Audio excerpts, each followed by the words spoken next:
வணக்கம் ஃப்ரெண்ட்ஸ். இன்றைக்கி இந்த வீடியோவில் எஜுகேஷனல் பர்பஸ் ரிலேட்டடுக்கான ஜாப் நோட்டிஃபிகேஷன் தான் கொடுத்துருக்காங்க. இதற்கான முழு விவரங்களை இந்த வீடியோவில் பார்க்கலாம். ஸ்கிப் பண்ணாமல் பாருங்கள். கம்பெனி நேம் பார்த்தீங்கன்னா மொபிலிட்டி அண்ட் விண்ட் பிளான்ட்டோடைய மேனுஃபேக்சரிங் கம்பெனி தான். ஒர்க் லொக்கேஷன் சென்னையில் திருமுடிவாக்கம் இந்த லொக்கேஷனில் தான் ஒர்க் பண்ண போகிறீங்க. குவாலிஃபிகேஷன் என்ன படிச்சிருக்கணும்? ஐடிஐ, டிப்ளமோ, பிஇ படித்தவங்க கலந்து கொள்ளலாம். ஆண்கள் மட்டும்தான் இந்த வேலைவாய்ப்பில் கலந்து கொள்ள முடியும். பாஸ்வேர்ட் பார்த்தீங்கன்னா 2018 பேஜ்லேருந்து 2025 வரைக்கும் முடித்தவங்க கலந்து கொள்ளலாம். சேலரி பார்த்தீங்கன்னா கம்பெனியுடைய நாம்ஸ் குவாலிஃபிகேஷன் பேஸ் பண்ணி கொடுக்குறாங்க.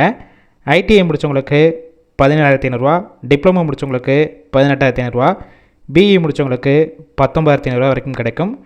இது போக ஓவர் டைமும் நீங்கள் ஒர்க் பண்ணிக்கலாம். பெனிஃபிட்ஸ் பார்த்தீங்கன்னா yearly increment, job role NAPS trainer role தான் எடுக்கிறாங்க. Department CNC operator, quality, assembly இந்த டிபார்ட்மெண்ட்டில் தான் ஒர்க் பண்ண போகிறீங்க. என்னென்ன வகையான பெனிஃபிட்ஸ்னால் கிடைக்கும் பார்த்தீங்கன்னா, எந்த ஷிஃப்ட்டில் போய் ஒர்க் பண்ணுறீங்களோ அந்த டயத்தில் உங்களுக்கு ஃபுட்டு கொடுத்துட்றாங்க. இது போக ஃப்ரீ யூனிஃபார்ம் அண்டு ஷூவும் கம்பெனிஸில் வந்து உங்களுக்கு ப்ரொவைட் பண்ணிடுவாங்க. கேப் ரூட் பார்த்தீங்கன்னா மறைமலை நகர், வடபழனி, ஆம்பத்தூர், கிண்டி இந்த லொக்கேஷனுக்கெல்லாம் இருக்குது. இந்த ஜாப்புக்கான மற்ற டீட்டெயில்ஸ்க்கு டிஸ்கஷன் பாக்ஸில் அவங்களுடைய நம்பர் கொடுத்துருக்கோம். அந்த நம்பருக்கு கால் பண்ணி மற்ற டீட்டெயில்ஸ்லாம் கேட்டுட்டு ஜாயின் பண்ணிக்கலாம். இது முழுக்க ஒரு எஜுகேஷனல் பர்பஸ் ரிலேட்டடுக்கான வீடியோ தான்.